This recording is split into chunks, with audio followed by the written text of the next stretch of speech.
For most of my life, Libya was a word with bad associations. Libya meant Gaddafi. Libya meant terrorism. Pan Am Flight 103 went down in a blazing fireball. Libya meant a bad place where a comical, megalomaniacal dictator was the absolute power. Nobody in Libya, however, was laughing. Reports of explosions. Clashes between rioters and security forces. In 2011, what was previously unthinkable happened. The Libyan people rose up and fought for their freedom. Heavy battles raging around the Libyan capital. They fought like hell. The rebels are about to force Gaddafi's complete departure. And they recorded the whole thing on their cell phones. I took a walk through this beautiful world. Felt the cool rain on my shoulder. Found something good in this beautiful world. I felt the rain getting colder. Sha-la-la-la-la, sha-la-la-la-la-la, sha-la-la-la-la, sha-la-la-la-la-la.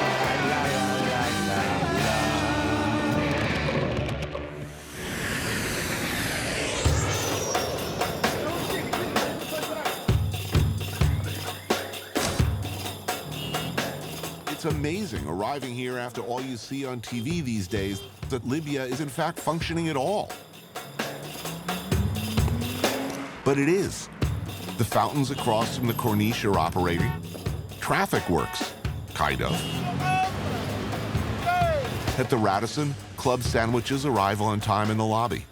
The occasional flash of camo and a security scanner are really the only discordant notes. Todd, you don't want to take the video. Oh, they don't? Okay. Yeah, they don't.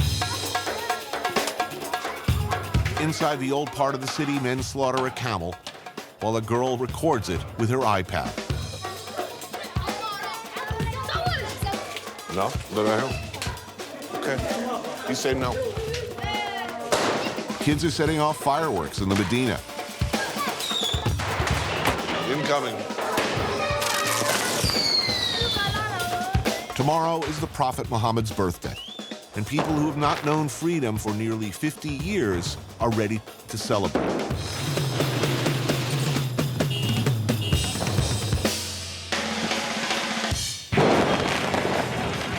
Martyrs Square is filled with families, kids, teenage skater boys, and hotshots on motorcycles. It's wild. And almost giddily happy. Oh,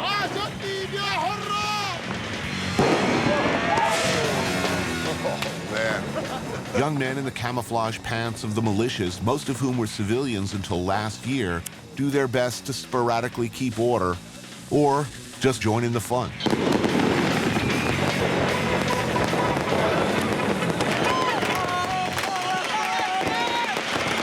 Every kid above the age of 5 seems to have been issued a lighter and a fistful of fireworks. Ambulances idle on the margins of the square to treat fireworks-related injuries, of which there will be many. No, no, no!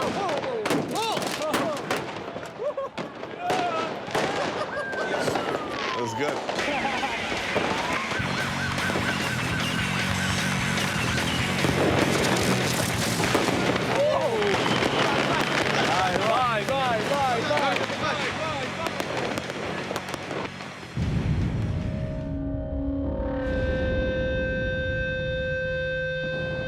This is Tripoli, after 42 years of nightmare.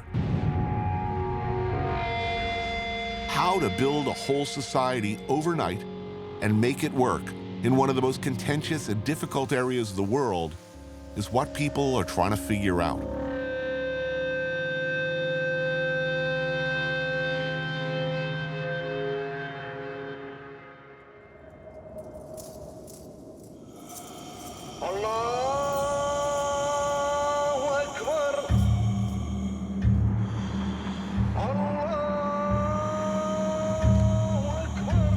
So, before the war, did you think it would ever be possible? Did you dream someday this will change? No. In Gaddafi's time, you cannot say a word. you get killed. That's it. It was impossible. But then I joined the group, you know? Right. The revolutionary. Omar is young and was even younger when the fighting started.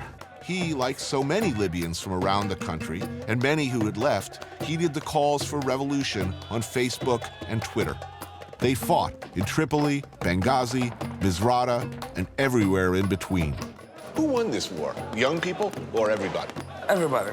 But the young people, they started it. What was your day like as a revolutionary? You keep one thought in your mind. You do this for the next generation, for a better country, for a better life. You have a future now. Before Yeah. people, you know, There what was people the say. future of Libya before Gaddafi's regime. We're not gonna sugarcoat it. We were slaves for the Gaddafi. Oh, this looks good. Yeah, it is. Barracuda is a seafood restaurant just outside of town on the Mediterranean coast. One of the best foods in Libya, I think, the seafood. The menu's not printed on paper. It's laid out right there for you on ice. We have dot here. What do? They just grill that? Yeah, they open it and grill it. Some garlic, some sauce. It's really awesome. You pick out the stuff that interests you from the daily catch, Okay, let's get one of these. One of these. Some shrimps, calamari too. and they cook it for you the way you want. Good dot. Oh, beautiful. Wow. That's delicious. This is the stuffed calamari, Libyan style. With so many seafood, stuffed inside of it, like a turkey. Good sauce. Wow. Man, we are living large today. Yes, we are. Bismillah. Bismillah. So, what were you doing before the war? I was a travel agent. You were a travel agent? Yes. And I was studying too, in medical school. Many of the people who started the revolution, who fought in the streets with makeshift weapons, were, like Omar, medical students, garage mechanics, or simply teenagers. They transformed themselves in a matter of months from kids playing PlayStation to hardened fighters and field medics. Nobody believed that he can be removed, really. Extraordinary. Yeah. How quickly after the uprising started did you begin to think that, wow, this is possible? That we might actually win? The first day when the uprise, First day. yeah. The day before, you're thinking, impossible. We'll be stuck with this son of a bitch Whatsoever. forever. And then a few hours later, it's like, wow, this might work. Seeing groups with you going toward the Mortal Square, demanding their rights, at that moment, you feel that you can do anything. That this is gonna happen. If it didn't, well, I've died trying doing it. At least we've died like men doing it.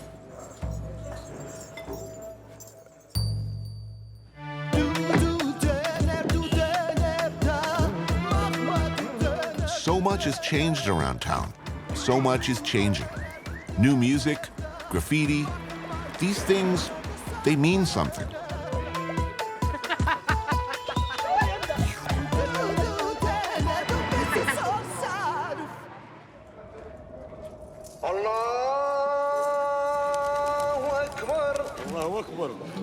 But centuries of strict social and religious values keep some things solidly the same. Alcohol, for instance, is strictly forbidden. Men and women follow hierarchical roles as before. Since the revolution, there's a tug-of-war over what is acceptable.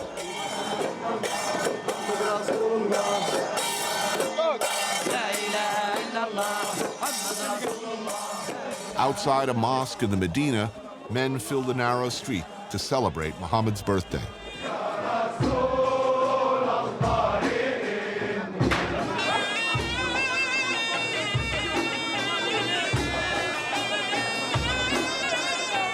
Snacks are passed around. Women watch and record from the rooftops.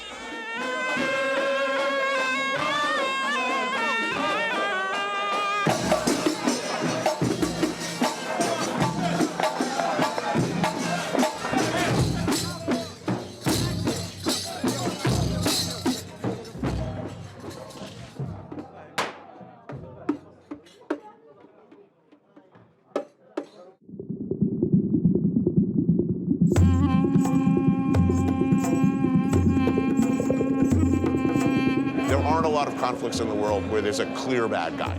Clearly there was a bad guy here. Exactly.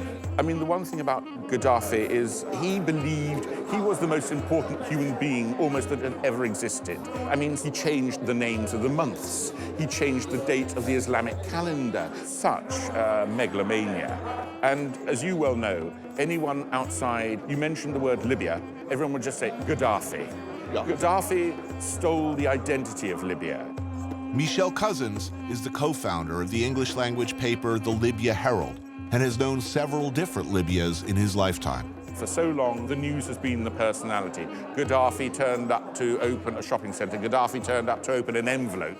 Those of us who knew Libya, who knew there was another Libya, wonderful people, we would talk about it as you talk about a dead person. Do you remember this? Do you remember that? And then in February 2011, suddenly there was resurrection. The dead came back to life. We meet at a Libyan coffee house, a traditional, male-only sort of a joint.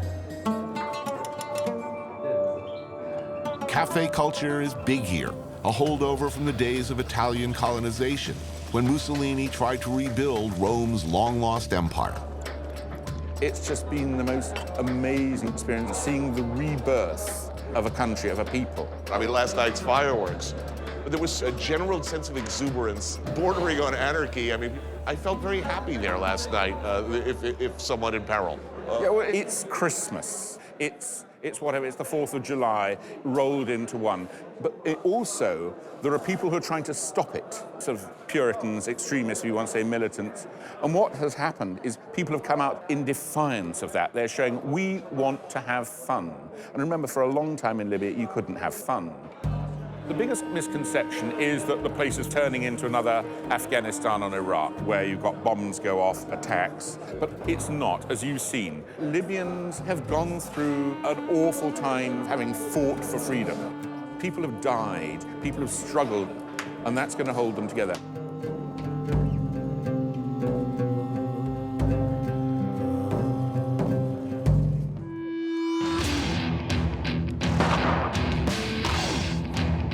Kids are selling fireworks across from the Marcus Aurelius Arch.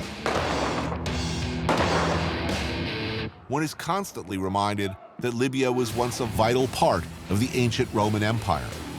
That was nearly 2,000 years ago. Tonight, I was told, was going to be an even bigger, wilder celebration in Martyrs Square. But something has happened since last night. The British Foreign Office has just told all UK citizens to leave Benghazi, Libya's second largest city, due to an unspecified threat. The Libyan government, such as it is, has denied any basis for such drastic action. A lone cherry bomb now and again, an awkward flurry of Roman candles. The buzz of last night's chaotic partying harshed, big time. Whether or not this is a result of the larger geopolitical situation, the vibe towards this Western film crew seems apprehensive, uncertain.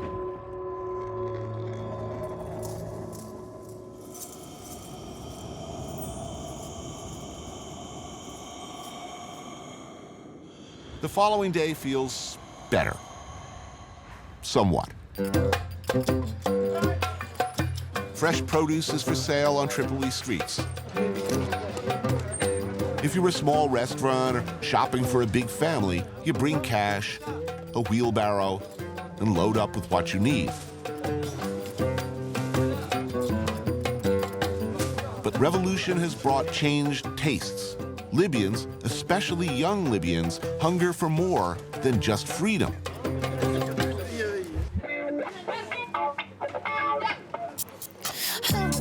They hunger for places like this. Kentucky Fried Chicken? Uncle Kentucky Fried Chicken. Kentucky. Okay. The Colonel and his buddies, the King and the Clown, have not quite made it here, given the uncertainty of the situation. So in the meantime, places like this have been popping up. Uncle Kentucky, awesome. Let me tell you something.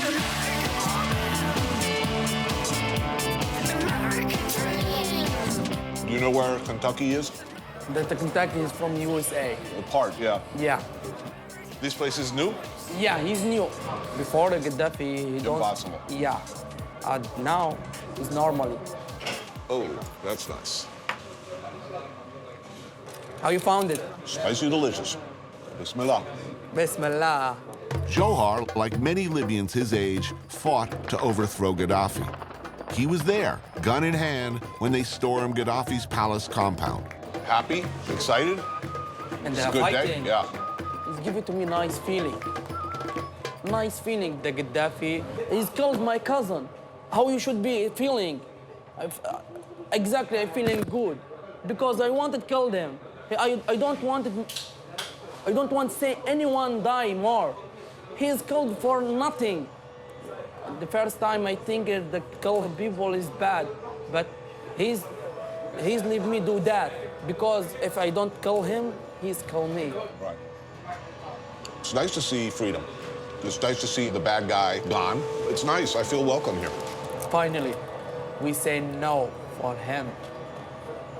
And he's now died. That's what we wanted. To Johar, a few pieces of greasy fried chicken eaten in a brightly colored fast food setting means something more than a calorie bomb. That's why fighting. That's why I give it a lot of blood from my country, because I wanted feeling that, the taste of freedom. The taste of freedom. It's nice taste.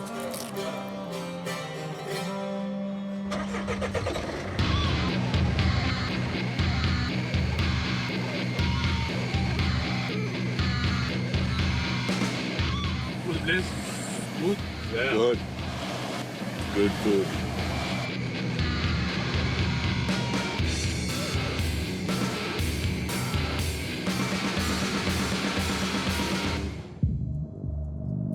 Outside Tripoli's center, there's this. One-time axis of all power and untold evil. A huge complex of sinister offices, barracks, residences, on top of a rabbit warren of secret tunnels and underground facilities. The Bab al-Azizia, Gaddafi's enormous compound.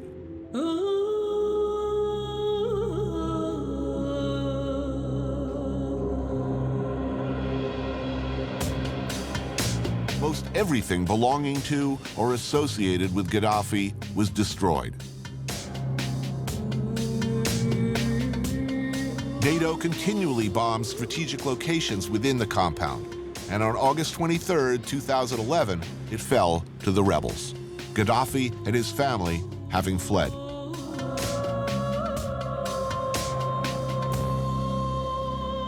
This is what's left of Gaddafi's palace. So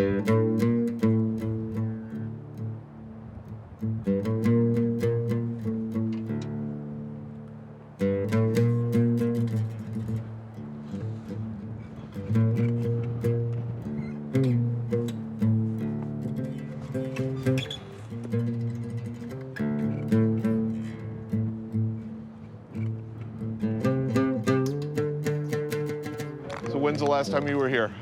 Last time the revolution is finished.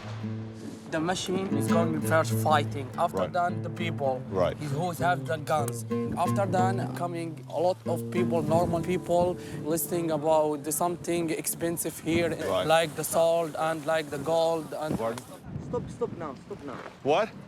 They want us to stop filming right now. Okay. While talking, we didn't notice several pickup trucks of local militia had closed in on us. Stop. I've stopped. Okay, you stop. Just relax. No, relax. what's happening? This is their turf or their area of operation or somehow under their control. Whatever the case, they're the group in charge today. An argument ensues between our guys and their guys, all of whom fought against the same forces on this ground a year ago. I'm asking you guys to step that side. You want to delete the tape, just leave. They say that you have to delete what you've got. Let's leave. Okay, let's go. Let's go. Go. it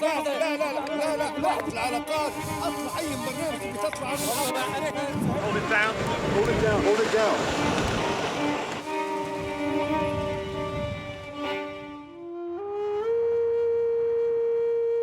Libya is denying that there is an imminent threat to the safety of Westerners in Benghazi. This follows Britain's advice on Thursday that Westerners should get out of the city, warning of a specific and imminent threat. If you follow the news, you'll be reminded about how the lack of centralized power in the wake of the 2011 conflict has seen an increase in Islamic militancy in Libya. Westerners and Libyans are still very concerned with the What you see is not encouraging. Kidnappings in Algeria, unrest in Mali, terrorist cells to the south, deadly riots in Egypt, and of course, extremist attacks in Benghazi that killed the U.S. ambassador. All those things are very real concerns. But if you only look at what's on the news, you can miss maybe what's a bigger picture.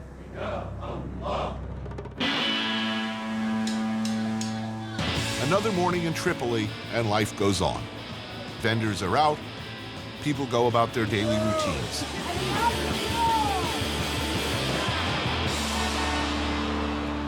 This is our traditional breakfast. What is this dish called? Sfins بالدحي, which is an overstretched donut, I suppose. Right, with an egg. With an egg on top. What's the little pancake they put on top? That's just to hold the egg in? Yeah, just to hold the egg in. It's like a hat crepe. for it or a cover or something. You can get them with cheese, you can get them with chili paste, you can have them with honey, with sugar. How do you like yours? I like mine cooked, to be honest. What's the name of this neighborhood? This is Fashnoum. This is the cradle of the revolution. Right, now this was the first neighborhood to rise up. Yes, this is the first place to rise up. Why do you think this neighborhood and not... It's an impoverished neighborhood. It's been always lied to by this regime. They made them feel like they are not from this country, to be honest.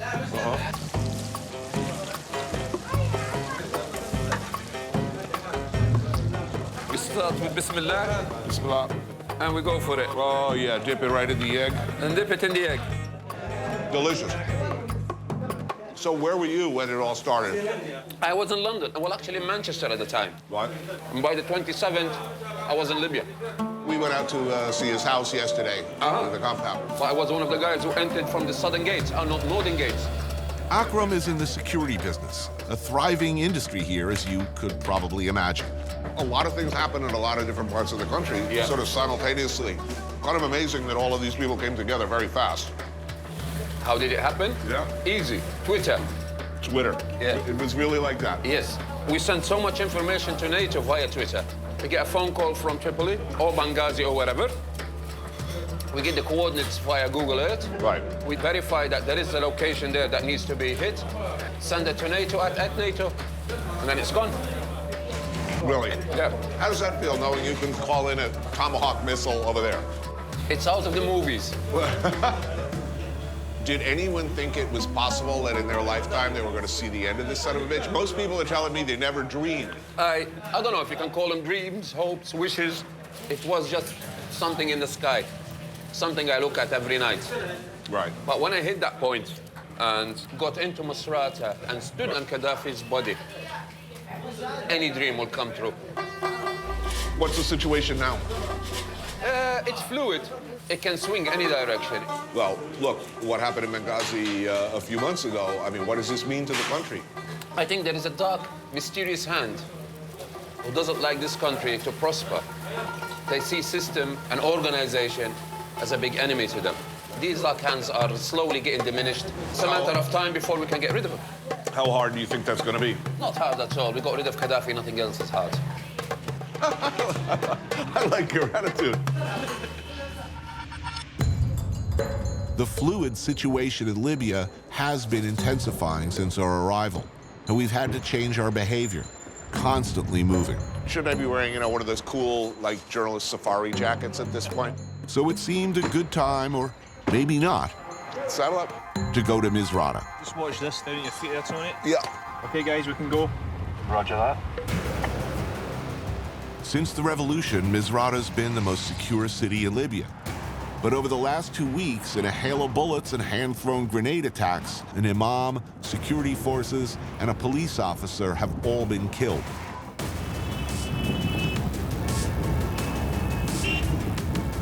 As we move forward, you come past me.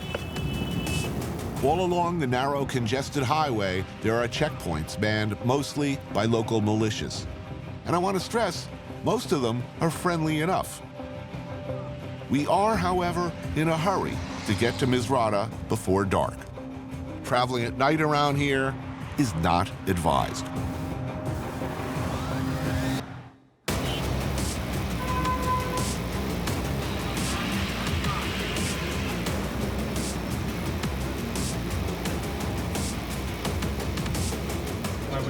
Drop the camera pretty soon. Yep. Stop the camera. Stop the camera. Pulling into town after dark, it doesn't feel like a happy place to be right now. Misrata is where some of the fiercest and most heroic struggles of the war occurred. Resistance was the most determined, and the response by the Gaddafi forces especially merciless. We've just learned that earlier in the day, a city councilman who was a hero of the revolution was assassinated, and it's not clear who's responsible. Misrata is on full lockdown. Another checkpoint. Looking around at the price this city paid for freedom, you can see why they don't want to lose what they fought so hard for.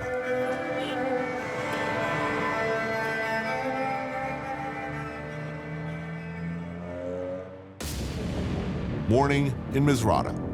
How's the vibe? It's all quite quiet and cool at the moment. Daylight reveals the extent of the fighting that took place here not so long ago.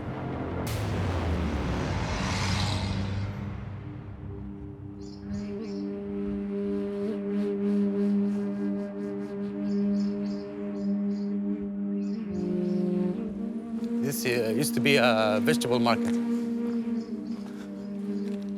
Clothes, one of Gaddafi's soldiers' clothes. He left them here and ran. Yeah, because that's what they did in Tripoli. Yeah. When we entered the city, they just moved their clothes and ran away in the streets, so nobody would know who are they. This is Hamid, one of the guys we called the Misrata Boys, basically militia members from the area who looked out for us here and in Tripoli when things started to get hinky in neighboring Algeria and in Benghazi. It's a seriously up tank. His job these days is hunting down former Gaddafi supporters. So the Gaddafi forces rolled in. They would use these tanks to fire on Around the city. Around. Yeah, it was full of tanks here. This was the operation room here.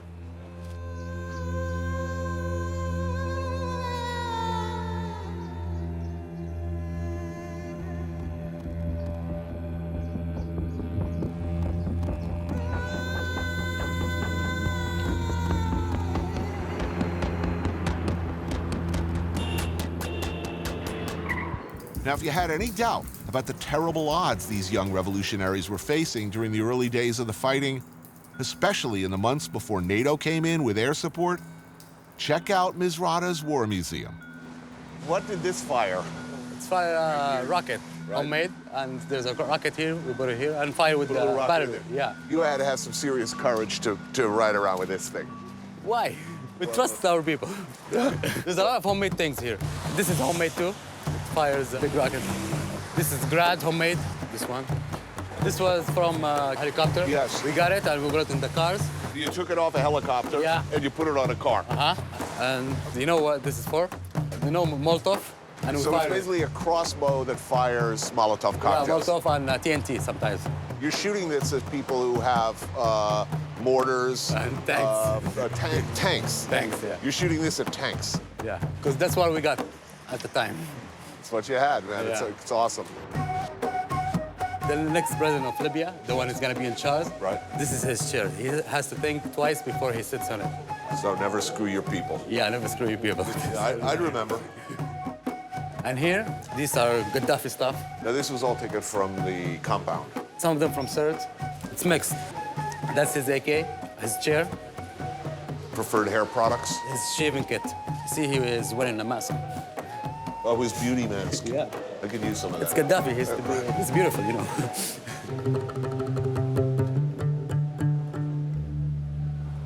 And this is the first martyr in Misrata. That's the first? Yeah, that's the first one. Who was he? He was like a businessman. No, he's just a normal guy. They went out to protest the first rally, and somebody came in and shoot him. So the next day, the whole city came out. That's when everything started. These are photos of those killed during the uprising, combatants and bystanders alike. Her name is Muna Jamaa bin Nasser. She was 6 years when she died. Shelled in their homes, tortured to death in prisons, shot by snipers. Look at this kid. He died with the victory sign. They killed him like with a grenade.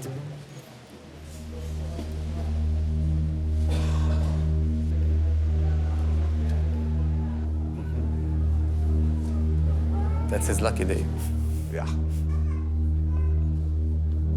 You know what he was saying? He's saying, "What's going on, guys? Why my sons? Why are you doing that?" He still have the T-shirt. Yeah. Yeah, with the blood in it.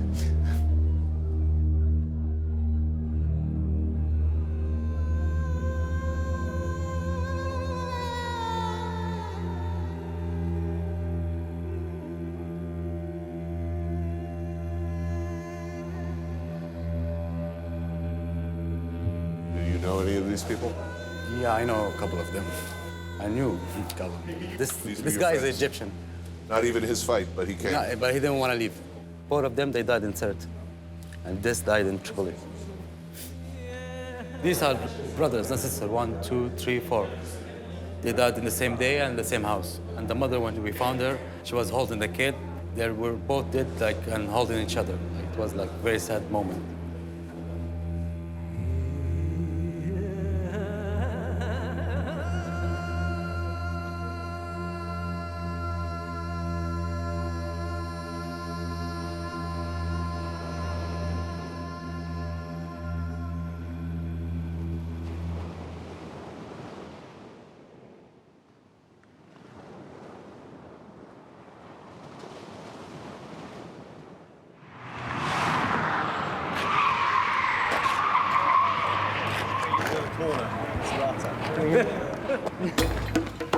Really notice I'm going full blitzer on this shoot. The Mediterranean Sea defines Libya's northern border. In shacks built along the coast, people get together on weekends to do what people do everywhere in the world in one form or another since the beginnings of society. Like barbecue? Who does not like barbecue? Here he is. They sure like them here. Chase down an animal? Kill it? Cycle of life. Cut it into pieces and throw it on a flame. So all these people are freedom fighters, ex-freedom fighters. Right. So just now chilling, having fun, making barbecue. To start, they grill the lamb in small pieces with a few veggies. Not a beer, but something like it. I've been about a week without alcohol of any kind. And I'm enjoying my new clean living lifestyle. Balls. Balls, yeah. Balls. That's hospitality. I've said it before, I'll say it again. Barbecue may not be the road to world peace, but it's a start. People in Misrata are good. Yeah. Relax. Yeah, laid back. In English, in American, laid back. Lay back. A stew made of kidneys, liver, and heart, served family style. Feel free to eat with hands. Right hand only, please. And a really traditional thing left over from the Italians. Basically, pasta with ragu. What's this dish called? Bakuki. Because when it's the sound, it means it's ready. Oh, yeah? Yeah. It's good. So the Italians left you one good thing. Yeah. A few nice buildings and pasta. And pasta, yeah.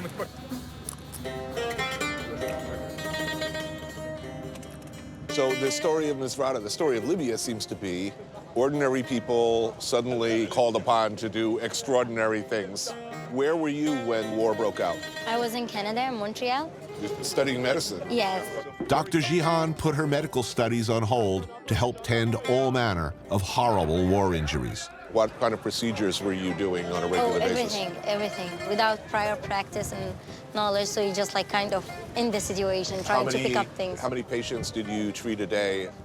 60, 70. 60, it's like 70. a lot. Like the whole hospital was full. When you heard he'd been killed, what did you feel? Relief? I felt relieved. I was like realizing that, okay, it's over, and trying to heal my own wounds, because in the middle of it, you just go, and you never realize how much injuries and trauma you got inside yourself. Because before, you never think of like, we're gonna survive and we're gonna have a free Libya or anything. It's just like going with the state of mind that I'm gonna do my best and I'm ready in peace with myself if I die. And then you find yourself here. Now it's like, now it's the gray area. Jihan risked her life along with the men, but traditional and hidebound rules of conduct do not allow her to sit with them during dinner. She's relegated to what might be called the kids' table. What can one say, we who like to think of ourselves as more enlightened in this area? I don't know. Rightly or wrongly, I said nothing. What does freedom mean? I don't know that either, I guess. For sure, it does mean the freedom to enjoy an afternoon no one thought possible only a little while ago. The freedom, at least, to joke, to laugh, to be for a while relatively carefree. Misrata, Libya. Goodbye.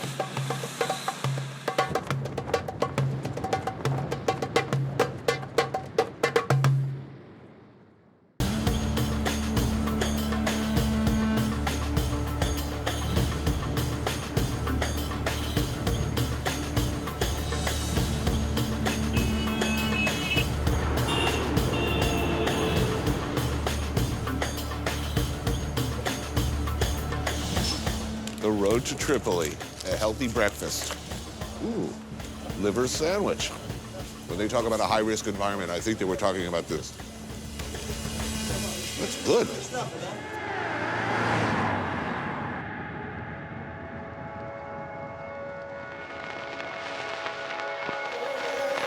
Halfway back to Tripoli, the magnificent ruins of Leptis Magna.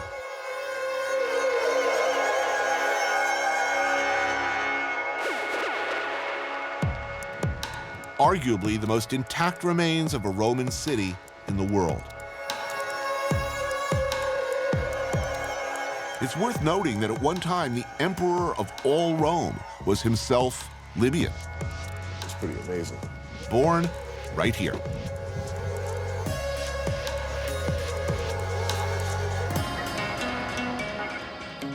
Someone chipped off all the dicks. Not that I was looking.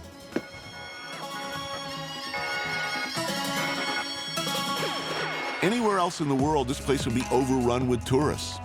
But look, no one. You're free to wander as you wish. Quite a backdrop, you know? If you're seeing a little dinner theater production of Our Town a couple of thousand years ago. Not bad. The only other visitors today are a troop of Libyan Boy Scouts. Bizarrely enough, Gaddafi himself was once a scout, and this was one of the only organizations allowed to remain independent of the government. Maybe I should go down there and introduce myself to my former comrades. Exchange some Boy Scout lore. Yes, yes, I was once a Boy Scout too. Salam alaikum, hello. Drilled into their heads is something that was long ago drilled into mine. I promise to be trustworthy, loyal, helpful, friendly, courteous, kind, obedient, cheerful, thrifty, brave, clean, and reverent.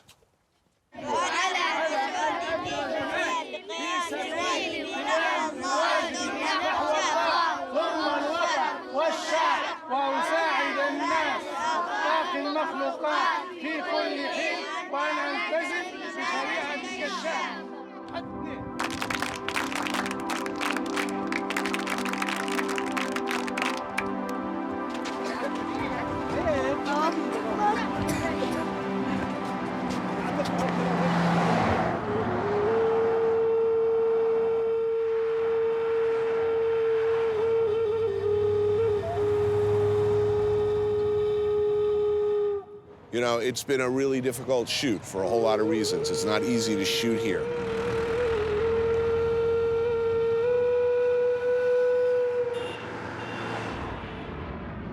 But in spite of all that, for me, this was a happy show.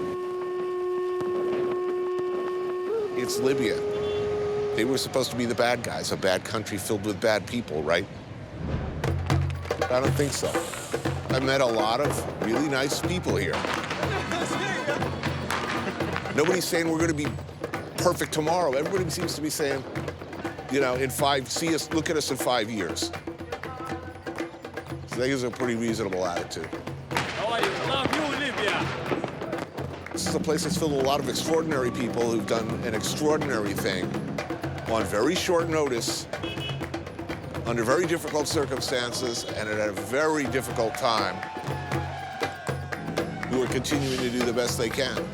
And I wish them well.